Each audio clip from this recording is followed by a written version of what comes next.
This thing is amazing. I mean, yeah, just a tiny stick. Welcome back to the farm. Oops, that's some footage for later. A surprise I'm working on. And that's the muskrat that attacked me. Let's get in the barn now. Okay, we're in the shop. Can you grow plants inside? Yeah, here's a wild elderberry. Check out the roots on this one. I mean, it's huge. This was just grown from that cutting. So it's moving out to the shop. It's a bit colder in here, less light, it'll slow it down, and then we will get it transplanted soon as we're done with frost. This thing is amazing. I mean, yeah, just a tiny stick. So how cool is that? All right, this whole area is oriented so that it's getting south sun. So that's a south window.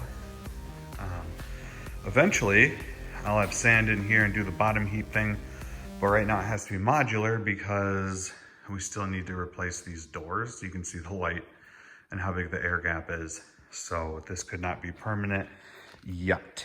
So up on this side, we have mostly blackcurrant young, blackcurrant older, and a few female sea berries.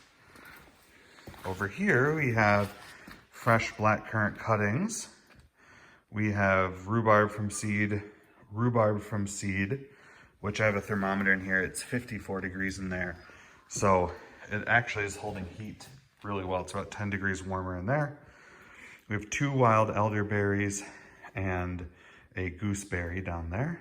And under that humidity plastic are some seed trays of my cold stratified seeds. So here we are at getting close to the end of March. I'm just about to start my tomatoes and peppers, and then the fun really begins. So I am just super impressed with how well all the blackcurrants have done. So these won't fruit this year. They already tried to fruit in the winter. So unless I can trick them into going through a full dormancy period, we won't get fruit, which is fine. We can let them work on building their root structure and storing nutrients this year and do a lot of harvesting next year. I will point out the oldest one is this one. And you can really see the difference in the leaf. One has a huge leaf compared to, here's a pretty good sized leaf, but this leaf is way bigger. A lot of the new growth and the first year plants look like this.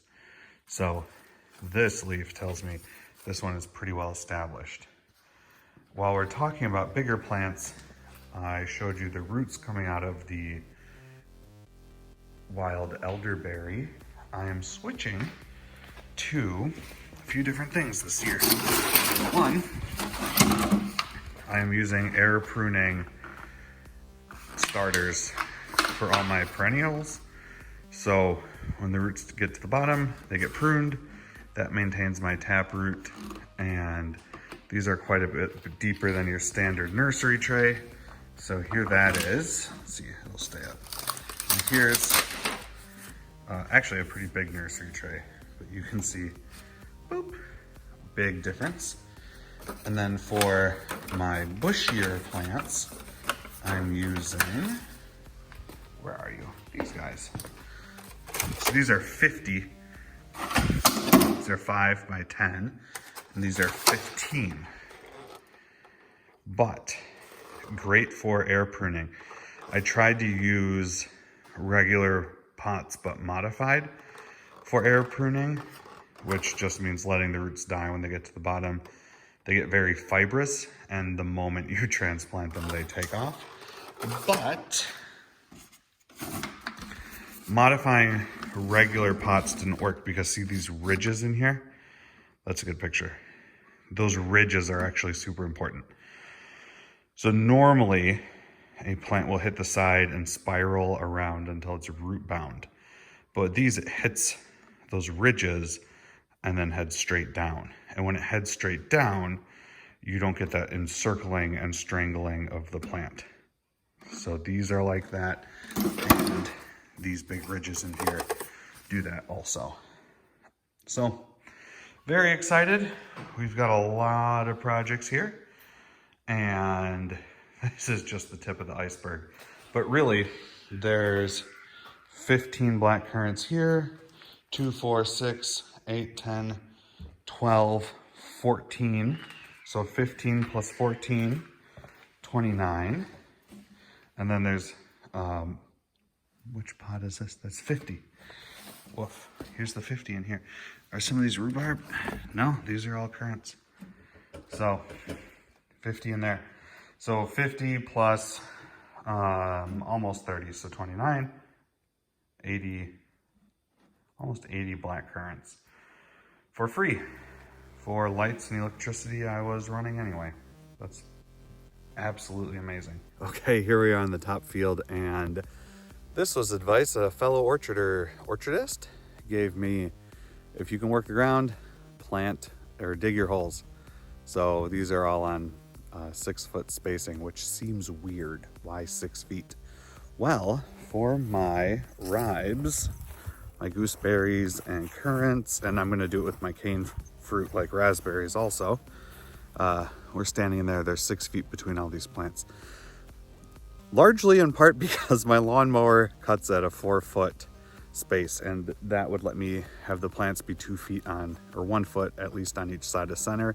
I could still get my lawnmower through, and I'm gonna build all of my chicken and rabbit tractors to fit between in these rows. So that's where the spacing came from.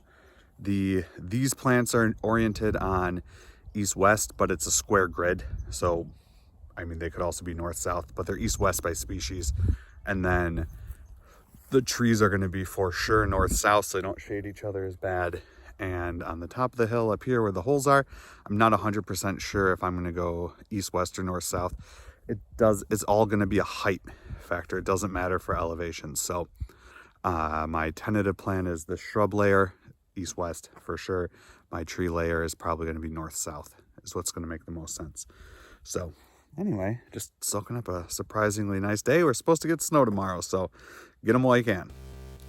Here you go. It's been a lot of fun seeing how my nursery setup is changing over time. If you want to see where these plants started all winter before they moved out to the shop, you can click the title card here or the little video in the box below. And good seeing ya. Keep on growing, start growing a plant. The best place to start is where you are, and the best time to start is now. All right, catch you again soon. Besides all the work we do with perennials here, we're also getting back into our annuals. So I am growing tomatoes and peppers from saved seeds. So if you'd like to see more about that, it is coming up. Definitely like and subscribe, and you'll see that soon. Thanks for hanging out with me.